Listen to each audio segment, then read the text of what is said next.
Dans ce livre, donc, tu cherches à analyser le jargon marchand qui nous traîne avec lui dans une sorte d'ordre langagier dans lequel les corps et les esprits sont affectés par des gentils boniments. Donc, des boniments, des semi-mensonges, donc, on reviendra sur ce terme qui est très important pour comprendre le sens de ce livre. Des semi-mensonges qui viennent un peu légitimer, naturaliser, intégrer en nous le système capitaliste dans nos quotidiens. Donc cette sorte d'ordre linguistique généré par l'ordre capitaliste pour se légitimer et faire parler un peu ses pions en sa faveur. Quand je dis ses pions, on va y revenir et tu pourras peut-être définir aussi ce que ça veut dire. Les bourgeois, les patrons, les héritiers voilà, qui profitent de leur position sociale, puis aussi, ben, tout un tas de gens qui intègrent ce langage sans s'en rendre compte parce qu'ils l'ont intégré pour certaines raisons. Cette analyse, tu passes en revue donc 42 boniments, 42 entrées dans le livre, sauf erreur.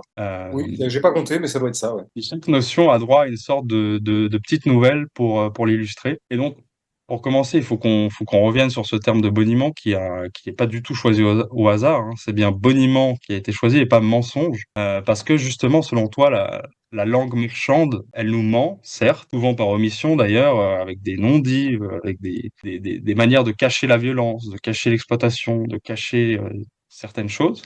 Mais et c'est ça, et c'est en ça qu'elle est vicieuse, c'est qu'elle est capable de dire des trucs un peu vrais aussi. Et c'est ça le boniment, c'est qu'il y a une part de vérité dans le mensonge, en guillemets. Sinon, on serait pas dupe et l'ordre qu'elle soutient en serait peut-être affaibli. Donc déjà, tu me diras si tu valides ce que je viens de dire. Et puis, je voulais te poser une question parce que récemment, j'ai trouvé intéressant, j'ai entendu Ruffin, donc François Ruffin, on voit qui c'est, je pense. Récemment, dans une émission sur Internet, il a dit un truc du genre, en fait, leur langue, en parlant des bourgeois ou des gens qui soutiennent l'ordre en place, on va dire, il dit leur langue, c'est pas une langue de bois, parce que le bois, ça a le mérite d'être solide, et puis la langue de bois, voilà, on peut la déceler, en guillemets. Lui, il appelle ça une langue de coton. Il dit c'est une langue de coton qui est faite pour nous endormir.